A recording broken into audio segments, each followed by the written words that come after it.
नमस्कार, मैं हूं आपके साथ पराग गुप्ता। बात करेंगे पिंक सिटी 360 की। बीजेपी नेता गुलाबचंद कटारिया ने मुख्यमंत्री की रोजा इफ्तार पार्टी में छबड़ा हिंसा के अभियुक्त की मौजूदगी पर सवाल उठाए हैं। कटारिया ने कहा कि ऐसा लगता है कि मुख्यमंत्री ने राजस्थान को सांप्रदायिकता की आग में झोंकने का मन बना लिया है। प्रदेश में लगातार करौली, अलवर जैसी घटनाएं बढ़ रही हैं, लेकिन मुख्यमंत्री अपने वोट बैंक को मजबूत करने में लगे हैं। कटारिया के बयान पर पलटवार करते हुए मंत्री ममता भूपेश ने कहा कि बीजेपी खुद षड्यंत्रकारी पार्टी है। मंत्री भूपेश ने कहा कि कटारिया सत्ता में रहते हुए भी कह चुके हैं कि मैं तो लाचार हूं, वे पहले खुद के गिरबान में झांक कर देखें। ममता भूपेश ने कहा कि कटारिया को अमर्यादित भाषा बोलने से ही फुर्सत नहीं है। मुख्यमंत्री रोजा इफ्तार पार्टी 8 सिविल लाइन में कॉल की, उसमें अपने वोट बैंक को पक्का करने के लिए सारे प्रदेश से मुस्लिम समाज के प्रमुख लोगों को बुलाया और उसमें छबड़ा का अभियुक्त, जो उस दंगे का अभियुक्त है जिस पर 7 मुकदमे हैं, वो भी उस रोजा इफ्तार में मुख्यमंत्री के पास में, जिनका फोटो वायरल हुआ है। ऐसा लगता है कि मुख्यमंत्री अब केवल और केवल इस राजस्थान को इस सांप्रदायिकता की आग में झोंकने का ऊपर मन बना लिया है। एक के बाद एक घटना करौली से लेकर अलवर से लेकर के सब इस बात को पुख्ता कर रही है कि आरोप भले वो बीजेपी पे लगाए, लेकिन वोट बैंक को पक्का करने के लिए जिस गठिया स्तर पर मुख्यमंत्री और उनकी पार्टी जा रही है, मुख्यमंत्री में अगर थोड़ा सा भी साहस हो, ऐसे अपराधी को आपके यहाँ साथ बिठाने वाले से लेकर आपके यहाँ से कॉल करने वाले लोगों के खिलाफ कार्रवाई करो और राजस्थान की संपूर्ण जनता से क्षमा याचना करो। कोई समाज वापस से गले नहीं लगाएगा। ऐसी स्थिति के अंदर आपका और हमारा जो रोल है वो प्रारंभ होता है और वो रोल हमारा इस स्तर तक जाना चाहिए कि हम लोग प्रयास करें इस बात का कि उन बच्चों को वापस चाहे उनके घर तक हम पहुंचा पाए, चाहे कोई उनके अंदर, हमारे होम्स के अंदर रख के भी हम उनको स्किल्स की। मैं जयपुर के अंदर एक होम में गई थी, अनुप्रेरणा जी मेरे साथ थी। हम लोग जाके जब देखा, उन बच्चे आए जा रहे थे, लड़कों को छोटे मोटे मोबाइल रिपेयरिंग का काम, किसी को इलेक्ट्रॉनिक, इलेक्ट्रिकल और मैकेनिकल, इस तरह के काम सिखाए जा रहे थे, क्योंकि जब बच्चा 18 साल तक तो आप और हम लोग अपने होम्स के अंदर। जयपुर में बीजेपी कार्यालय में बीजेपी ने राजगढ़ मामले पर प्रेस कॉन्फ्रेंस की। सांसद सुमेधानंद सरस्वती मीडिया से रूबरू हुए और इस दौरान उन्होंने कहा कि हम मौके पर जाकर आए हैं। हमने तीनों मंदिरों और मकानों का दौरा किया है। जिस तरीके से वहां हथौड़े चले, ऐसी अराजकता हमने कभी नहीं देखी। क्या तोड़ दी गई, चूल्हे और रसोई तोड़ दी गई, 4 है, पानी है, ये मानवाधिकार नहीं है। जगह जगह इस बात करते हैं, तो इसलिए उनको ये दिखाई नहीं देता। उनको उत्तर प्रदेश दिखाई देता है, मध्य प्रदेश दिखाई देता है। आपने कहावत है कि पैरों तले जली दिखाई नहीं देती, पैरों में लगी आग दिखाई नहीं दे रही। कि अपने आंखों से जो देख करके आए उस बारे में आपको हम जानकारी दे सकें। हमने माननीय अध्यक्ष जी को रिपोर्ट दे दी। हमने 4 चीजें उसमें कही। नंबर 1, उसमें हमने स्पष्ट कर दिया था कि जिन मंदिरों को तोड़ा गया है उसके लिए सरकार माफी मांगे और वापस मंदिर बनाए जाएं। दूसरा, जिन लोगों को बिना नोटिस दिए जिनके पास अधिकृत पट्टे हैं उनको मुआवजा दिया जाए और उनके मकान बनाए जाएं।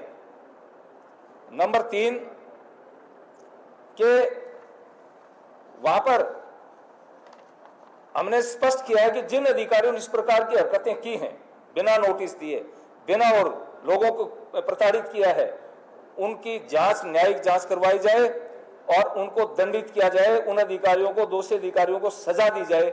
ये हमारी डिमांड थी और ये हमने माननीय अध्यक्ष जी के सामने आकर के अपनी रिपोर्ट।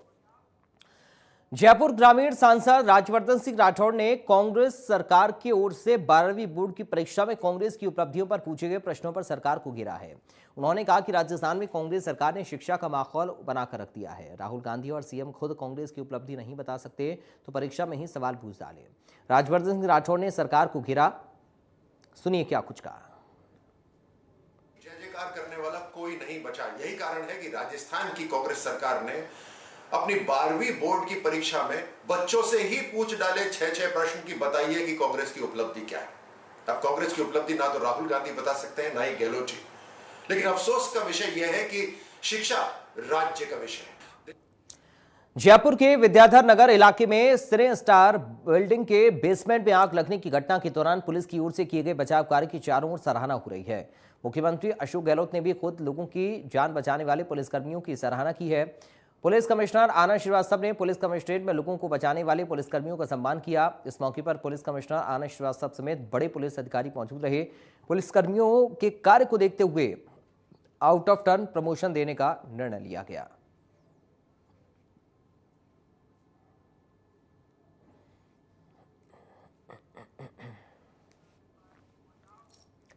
जयपुर में बीजेपी नेता रामलाल शर्मा ने बिजली संकट को लेकर बयान दिया है। उन्होंने कहा कि सरकार बिजली संकट पर ध्यान नहीं दे रही है। प्रदेश की जनता इस भीषण गर्मी में बिजली कटौती से परेशान है, लेकिन सरकार इस बात पर सुध नहीं ले रही है। वहीं शर्मा ने पानी की कटौती पर भी राज्य सरकार को घेरा।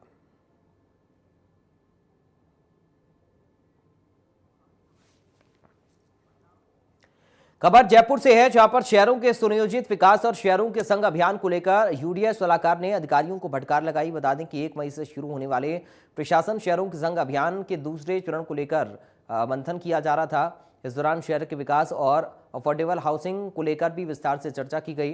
वहीं पेंडेंसी खत्म कर 69A और दूसरी मदों में ज्यादा से ज्यादा पट्टे जारी करने के भी निर्देश दिए गए।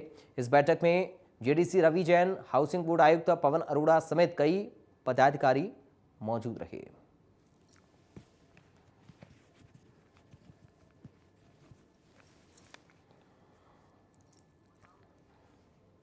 लालसोट में पुलिस ने गैंगरेप मामले में बड़ी कार्रवाई करते हुए 4 लोगों को हिरासत में लिया। बदमाशों ने विवाहिता के साथ दुष्कर्म कर शव को कुएं में फेंक दिया। जानकारी के मुताबिक महिला 23 अप्रैल को अपने मायके जाने के लिए निकली थी।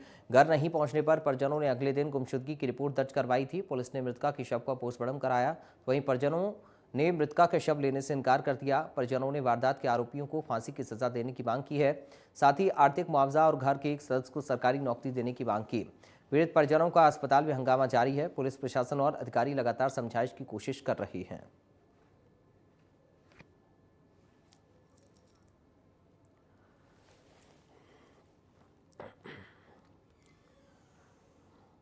तो महिला मायके जाने के लिए निकली हुई थी। परिजनों ने फांसी की सजा की मांग की है। इस पूरे मामले में गैंगरेप के आरोप में 4 आरोपियों को हिरासत में भी लिया गया है।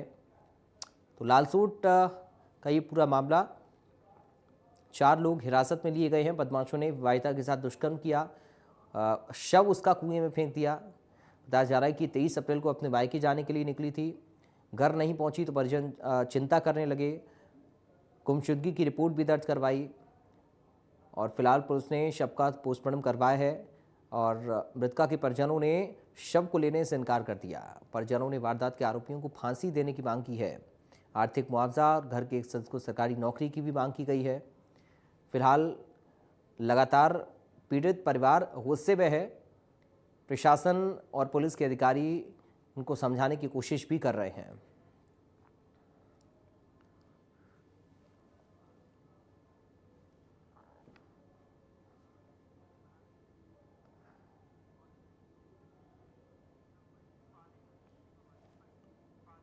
प्रिंस पारिक हमारे साथ जुड़ गए हैं संवाददाता इस खबर पर।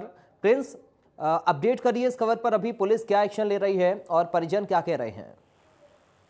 सर मैं आपको बता दूं, जो ये गुमशुदगी दर्ज करवाई थी, एक महिला का शव जलाकर कुएं में फेंका गया था। उसके बाद पुलिस ने शव की बरामदगी कर ली थी।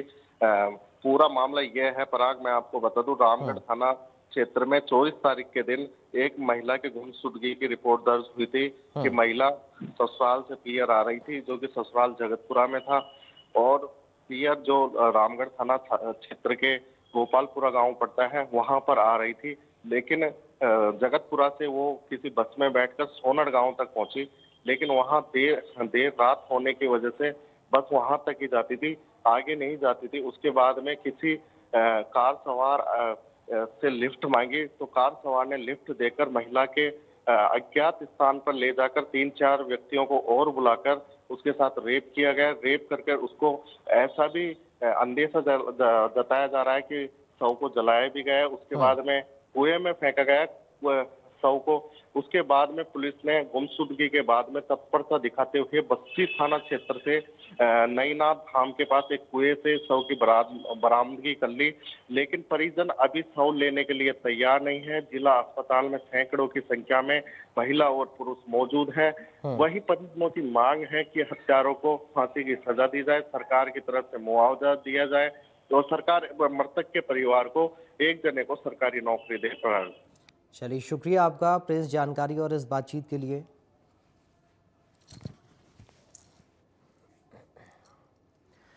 प्रदेश में आरटी-पीसीआर टेस्ट के लिए चिकित्सा विभाग ने नर्सेज को लगाया था, लेकिन कोरोना के आंकड़ों में कमी होने के बाद 31 मार्च को विभाग द्वारा प्रदेश के 500 से 700 नर्सेज को हटा दिया गया। इसके विरोध में नर्सेज कर्मचारियों ने शहीद स्मारक पर धरना देते हुए पुनः टेस्ट पर लगाने की मांग की है। नर्सेज कर्मचारियों ने बताया कि सभी नर्सेज कर्मचारी डिग्री धारक हैं, लेकिन प्रशासन द्वारा सुध नहीं ली जा रही है।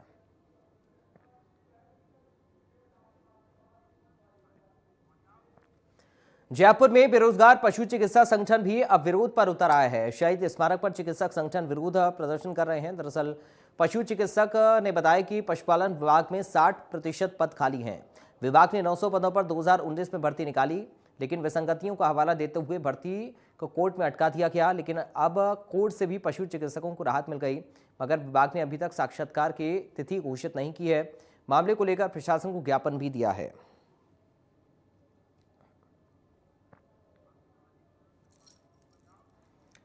जयपुर में राजस्थान बीमा विभाग के कर्मचारियों की तरफ से बीते 7 अप्रैल से विरोध प्रदर्शन किया जा रहा है। दरअसल सरकार द्वारा बजट में राजधानी की बीमा विभाग की बिल्डिंग के नवीनीकरण की घोषणा की गई। बिल्डिंग के नवीनीकरण की घोषणा के बाद कर्मचारियों में आक्रोश बढ़ गया। कर्मचारियों ने बताया कि बीमा विभाग की बिल्डिंग काफी पुरानी है। हेरिटेज बिल्डिंग को नवीनीकरण के नाम पर सरकार तोड़ने जा रही है। इसको लेकर कर्मचारी विरोध में हैं। तो वहीं कर्मचारियों ने आज से क्रमिक अनशन शुरू किया है। कर्मचारियों का कहना है कि अगर वक्त रहते सरकार ने अपनी घोषणा वापस नहीं ली तो प्रदेश भर के राज्य कर्मचारी सड़कों पर उतरकर विरोध प्रदर्शन करेंगे।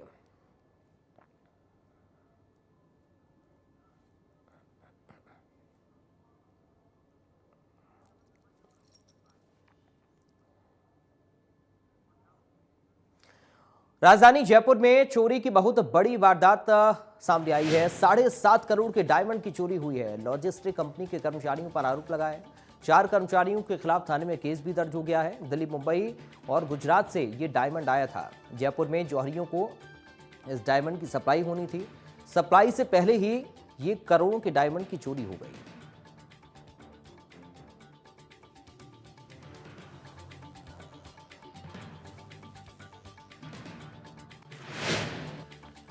आज विश्व मलेरिया दिवस मनाया जा रहा है। ऐसे में अगर हम बात करें प्रदेश में मलेरिया और डेंगू के हालातों को लेकर, तो 4 महीने में डेंगू के 500 नए मरीज सामने आए हैं। 1 जनवरी 2022 से लेकर अप्रैल महीने के अंत तक प्रदेश के अलग अलग अस्पतालों में मरीज भर्ती हुए।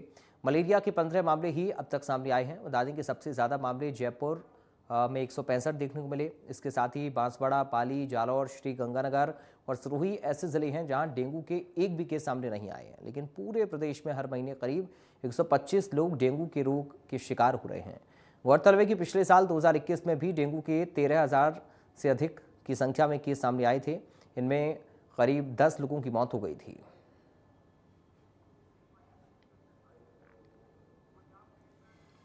तो फिलहाल इन तमाम खबरों के साथ पिंक सिटी 360 से मुझे दीजिए इजाजत, लेकिन बाकी खबरों के लिए आप देखते रहिए इंडिया न्यूज।